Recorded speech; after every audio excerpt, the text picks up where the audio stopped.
बिस्मिल्लाहिर्रहमानिर्रहीम। शुरू अल्लाह के बाब बरकत नाम से जो बड़ा मेहरबान नहायत रहम करने वाला है। कौम यजूज मजूज। यजूज मजूज एक खौफनाक और वहशी कौम है जिसका मकसद इंसानी नस्ल की तबाही साबित करना है। इस कौम की औरतें जो 1000 बच्चे को जन्म देने की सलाहियत रखती हैं, इनकी तादाद बहुत ज़्यादा है।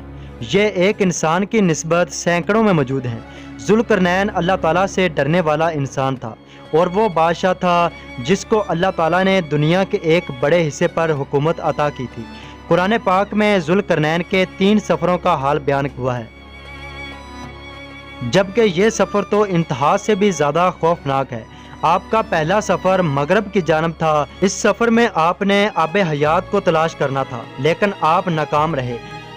आपने दूसरा सफ़र मशरक़ की तरफ किया जहाँ सूरज तलू हो रहा था। वहाँ आपने एक खाना बदोश गैर मज़हब कौम की मदद की। तीसरा सफ़र शमाल की जानब किया था, जो कि बड़ा ही अजीब था। इस सफ़र के दौरान आप एक मकाम पर पहुँचे। उस मकाम का नाम सबैन यानी 2 पहाड़ों के दरमियान की जगह थी। यहाँ एक कौम रहती थी जो ऐसी ज़ुबान बोलती थी जो समझ से बाहर थी। इन लोगों के साथ आपने इशारों से बात की। यहाँ के लोगों ने हज़रत जुल्करनैन से शिकायत की कि पहाड़ों की दूसरी जानब एक ऐसी कौम रहती है जिसका नाम यजूज मजूज है। ये लोग बहुत फसाद फैलाते हैं और हमें तंग करते हैं और हम लोगों पे बेरहमी से जुल्म करते हैं। लिहाजा आप इस कौम के खिलाफ कोई कार्रवाई करें और हमारी मदद फरमाएं। मौरखीन ने लिखा है कि यजूज मजूज हज़रत नूह अलैहिस्सलाम के तीसरे बेटे याफस की औलाद हैं। इनकी तादाद बेशुमार है। ये कौम सख्त जंगजू और वहशी लोग हैं। ये जानवरों की तरह ज़िंदगी गुजारते हैं। ज़्यादा तो गारों में रहा करते हैं और बहार के मौसम में गारों से बाहर निकलकर फसलों और सब्जियों को खा जाते हैं। ये लोग आदमियों, जंगली जानवरों, सांप, बिच्छू, गिरगट और हर तरह के हैवानात को खा जाते हैं। लिहाजा हज़रत जुल्करनैन से इन लोगों ने फरियाद की कि आप हमें यजूज मजूज कौम के शर से बचाएं। इसके बदले हम आपको कुछ माल दौलत भी देंगे। ये बात सुनकर हज़रत जुल्करनैन ने फरमाया, मुझे तुम्हारे माल की ज़रूरत नहीं है। अल्लाह ताला ने मुझे सब कुछ अता किया है। बस तुम लोग मेरी मदद करो ताकि मैं इन दोनों पहाड़ों के दरमियान एक दीवार बना सकूं। लिहाजा आपने वहां ज़मीन खुदवाई और पिघले हुए तांबे को जमा कर इस पर लोहे के तख्ते बना दिए। इनके दरमियान लकड़ी और कोयले भरवा कर खूब आग भड़का दी। इस तरह यह दीवार पहाड़ की बुलंदी तक ऊंची कर दी गई। यह दीवार नहायत ही मजबूत थी। अब यजूज मजूज दीवार की दूसरी जानब कैद हो चुके थे और उनका इंसानी आबादी की तरफ आना तकरीबन नामुमकिन था।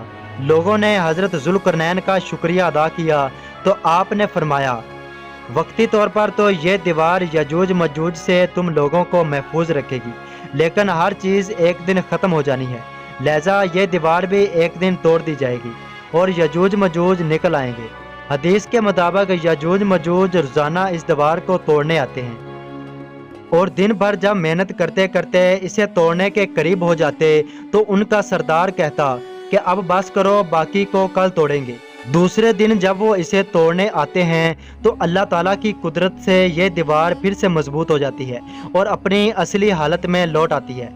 लेकिन जब इस दीवार के टूटने का वक़्त आ जाएगा तो उनमें से एक कहने वाला कहेगा कि चलो अब इस दीवार को इंशाल्लाह कल तोड़ेंगे। इन लोगों के इंशाल्लाह कहने की बरकत से दूसरे दिन दीवार टूट जाएगी। ये वक़्त क़यामत के करीब का होगा। दीवार टूटने के बाद यजूज मजूज आज़ाद हो जाएंगे और ज़मीन में हर तरफ फितना फिसाद मचाएंगे।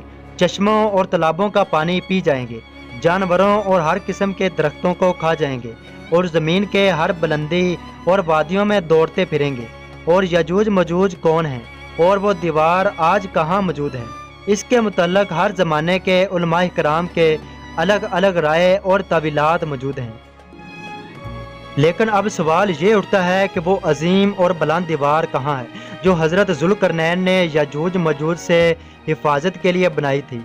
लिहाजा मुख्तलिफ ममालिक में पाई जाने वाली तारीखी दीवारों और दर्रों को यजूज मजूज के इस दीवार से जोड़ा जाता है, जिनमें दीवारें चीन, दीवारें कफकाज, जर्मनी का दीवार बर्लिन और रूस का दर्रे दरियाल शामिल हैं।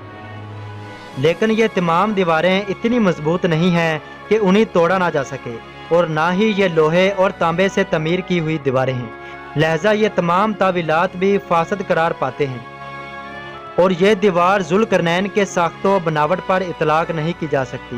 جدید علماء نے یجوج مجوج کے بارے میں ایک سائنسی نظریہ پیش کیا ہے جو قابل غور ہے۔ اس کے مطابق حضرت ذوالقرنین انسان نہیں تھے بلکہ ایک فرشتے تھے جو کہ اللہ تعالیٰ کے حکم سے بھیجے گئے تھے۔ ایک روایت میں آتا ہے کہ حضرت علی پاک رضی اللہ تعالیٰ عنہ نے ایک شخص کو یہ کہتے ہوئے سنا کہ او ذوالقرنین، جس پر آپ نے اس شخص کو غصے میں فرمایا، پیغمبروں کے نام پر اپنے نام رکھنا تم لوگوں کے لیے کافی نہیں جو اب ایک دوسرے کو فرشتوں کے ناموں سے پکار رہے ہو۔ اس روایت سے یہ بھی ثابت ہوتا ہے کہ حضرت ذوالقرنین اللہ تعالیٰ کا ایک فرشتہ تھا، جیسا کہ کچھ لوگ اسے دنیاوی بادشاہوں سے جوڑ دیتے ہیں۔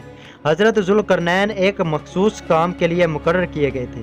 سورہ کہف کی آیتوں میں لکھا ہوا ہے کہ بے شک ہم نے اسے یعنی ذوالقرنین کو زمین پر حکمرانی دی تھی، اور ہم نے اسے ہر چیز سمجھنے کے لیے ایک راستہ دیا، تو وہ اس راستے پر روانہ ہو گئے۔ ان آیات میں لفظ سبباً کو علماء نے آسمان پر جانے کا راستہ قرار دیا ہے، جس راستے پر چل کر حضرت ذوالقرنین آسمانوں پر پہنچ گئے تھے۔ حضرت ذوالقرنین ایک ایسی مقام پر پہنچے تھے جہاں سورج کالے سیاہ پانی میں ڈوب رہا تھا، جبکہ آج ہم جانتے ہیں کہ سورج غروب نہیں ہوتا بلکہ وہ زمین کی طرح اپنے مدار پر گردش کر رہا ہے۔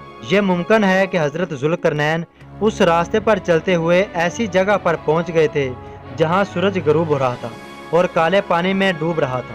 علماء محققین نے اس کالے پانی کو بلیک ہول کہا ہے، چونکہ 1400 سال پہلے لوگ بلیک ہول سے نا واقف تھے، اس لیے اس کے لیے کالے پانی کا لفظ استعمال ہوا تھا۔ حضرت ذوالقرنین کے تیسرے سفر کے بارے میں یہ ذکر ہوا ہے کہ وہ ایک ایسے مقام پر پہنچے تھے جہاں 2 صد یعنی رکاوٹ کے بیچ ایک قوم آباد تھی۔ 2 صد کے معنی مورخین نے پہاڑ لکھا ہے، لیکن جدید تعبیر میں اسے پہاڑ نہیں بلکہ ندیلا قرار دیا جاتا ہے، کیونکہ فلکیات میں صد کے معنی کسی گلیکسی کے گیس اور گرد و غبار کا خطہ ہوتا ہے۔ یعنی تیسرے سفر میں حضرت ذوالقرنین ایک ندیلا کے مقام پر پہنچ گئے۔ وہاں جو لوگ آباد تھے وہ کوئی انسان نہیں تھے بلکہ خلائی مخلوق تھے، جنہوں نے حضرت ذوالقرنین سے یہ درخواست کی کہ وہ ایک بحریہ بنا دے تاکہ یجوج مجوج سے محفوظ ہو جائیں۔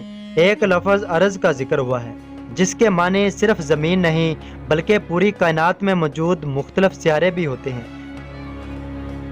قرآن مجید میں مختلف مقامات پر 7 آسمانوں اور زمینوں کا ذکر بھی ہوا ہے، لہذا ارض سے مراد ہماری زمین نہیں بلکہ اس کائنات کی دوسری زمین ہے۔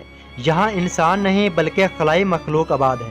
اللہ تعالیٰ نے حضرت ذوالقرنین پر خاص رحم و کرم فرمایا تھا، اور اس وقت جدید ٹیکنالوجی کی غیر موجودگی کے باوجود انہوں نے ایسا صد یعنی بحریئر بنا دیا جو گیس پر مشتمل تھا، اور یہ لوہے اور تانبے کے پگھلنے کی وجہ سے وجود میں آیا تھا۔